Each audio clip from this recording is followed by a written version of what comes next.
Hi, this is Dodger, and you're watching my show.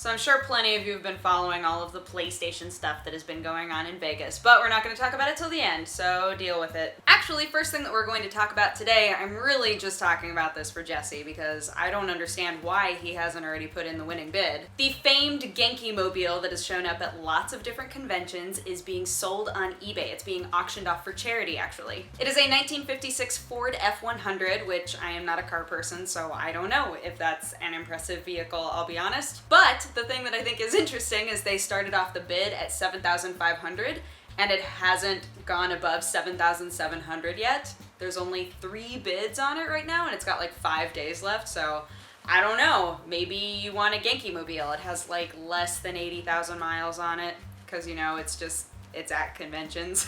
Best part is, you know how, so this vehicle actually exists within the game. It's from Saints Row. I didn't say that before. It's from Saints Row. It's being auctioned off by Deep Silver. And in the game, you can actually get that vehicle as a pre-order bonus, or you could, and it would shoot people.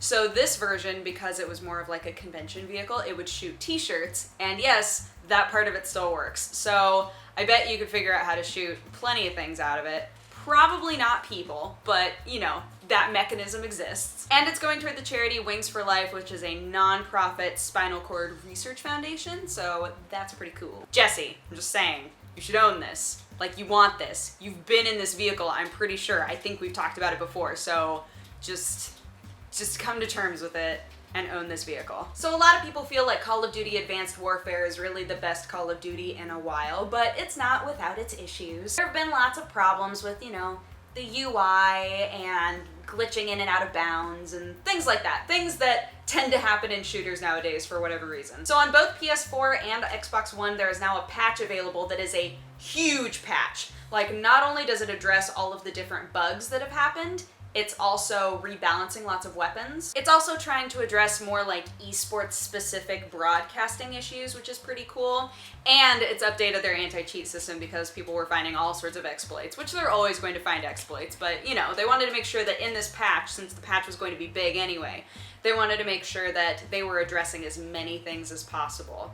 Because you can't really put out a patch and be like, this is a huge patch, it's gonna solve lots of problems, and then just ignore an entire section of problems that are happening. So they really addressed lots of different things all across the board, which is cool. Again, this is only for PS4 and Xbox One, but Sledgehammer Games has said there will be one coming out for Xbox 360, a PC, and PlayStation 3 pretty soon. If you missed out, there was a World of Warcraft AMA, and the reason that I'm not saying a specific person is because there were 3 people involved. They had the director and the 2 lead designers on there answering whatever question really like focused in on their specific knowledge about the game. So it was really cool because people could pretty much ask anything and get a good answer about it. So obviously there were lots of different questions that covered lots of different things, but the best part is that the actual World of Warcraft Reddit has put together a list of all of the questions that were answered in more of like a succinct fashion.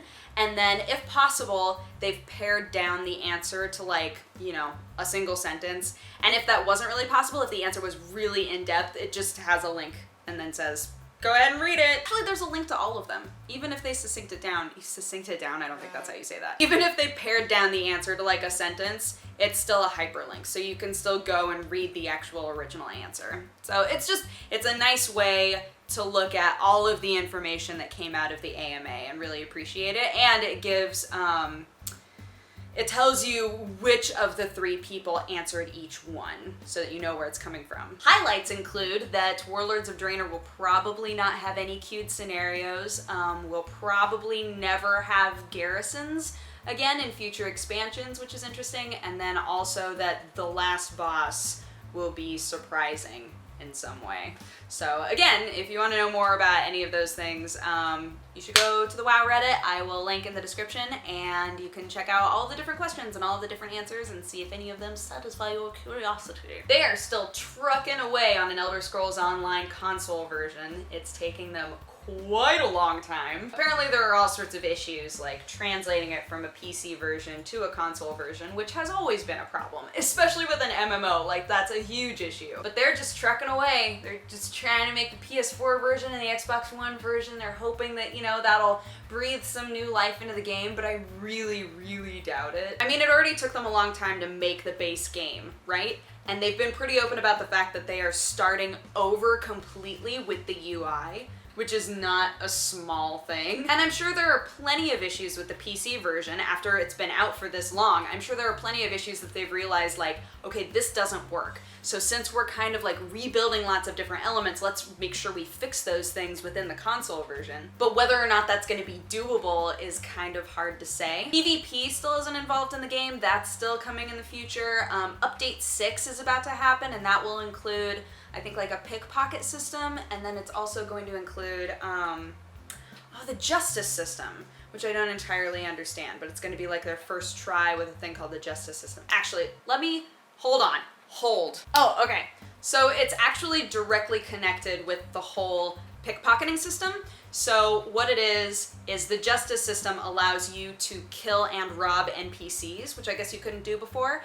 And so that allows for other people within the world to like loot bodies and get different pickups and things like that. So that's kind of interesting. But again, like, not anything that's really going to be game changing enough for a lot of people to jump on the game. And while they're still trying to make these console versions, I'm still wondering what all they're going to employ into the console versions to make it a bit more enticing, if anything. Something that we've been saying for a long time now is that Evolve really needs more modes, right? They need more than just that mode that everybody's played, that everybody's seen. They need to offer more so that the game doesn't become stale. So they've actually talked about and revealed a couple more of their modes. The first one that they've actually given a lot of information about is Evacuation, which is kind of a mini campaign. It's not like a full-fledged campaign, and it is a bit episodic, but it starts a little bit like when you just play the game normally, where, you know, there's all of the heroes who are trying to defeat the monster, and the monster is trying to eat as much as he can to evolve as much as he can. Then the next round, you get to choose whether you want it to be a nest mode or a rescue mode, I believe. And nest mode is where the monster is trying to guard their nest. And rescue mode is where you're trying to rescue survivors from the monster. And then the final mode is where you are kind of at your base and the monster is bringing waves of enemies toward your base and you're trying to like destroy all of these creatures. So you kind of see why it's really a mini campaign. It's not like a full-fledged story, and they have said that it's going to be different every time depending on what you do in the campaign. Like, things will be drastically different, so it offers kind of a multi-dimensional experience, to put it into, you know, weird industry terms. But it's still not like a ton, you know? But we have heard that there are going to be lots of different modes and lots of different monsters, and I'm sure that there are going to be monsters that will be released as like DLC, but, you know, whatever is going to make it so that the lifespan of Evolve is a bit longer is going to be smart on their part. I think Danovic actually got to play Evacuation mode, which makes me a little bit jealous, because I really like the original mode of Evolve, and I haven't played it enough where I'm like, this is kind of boring now, you know? So I'm interested in seeing what the other modes offer and how it feels different, because if the mini campaign mode basically feels like the same thing, then it's not going to be nearly as effective. And finally, PlayStation Experience stuff for our final bit of news. This is going to be just lots of little like boo, boo, boo, boo, boo. First one being Uncharted 4. We have some gameplay footage of that, so that's pretty cool. You should probably watch all of that if you're an Uncharted fan like my brother. Hey Jared, you should probably watch this video. It'll blow your mind. Street Fighter V was revealed a few days ago as being a PC PS4 exclusive, so there's a bit more information on that and a trailer. Bloodborne had a new mode revealed called the Chalice Dungeon that is more of just like a dungeon crawling version of Bloodborne, so that'll be fun. Lots of games that have already been out for a little bit coming to PS4, including Final Fantasy VII. I love that game so much, but I'm so sick of every console on the planet being like, but we have Final Fantasy VII, aren't you impressed? At this point, it's like, no, I could play it on the 20 other things that have Final Fantasy VII. It's not like you're giving me anything new. Like, let's be honest, right? But yeah, we got like some Katamari, we got some Fat Princess, we got some Final Fantasy VII, we got some stuff. You know, the point of the PlayStation Experience was to make people really feel like a lot is coming down the pipe for PlayStation 4, which is great and makes a lot of sense.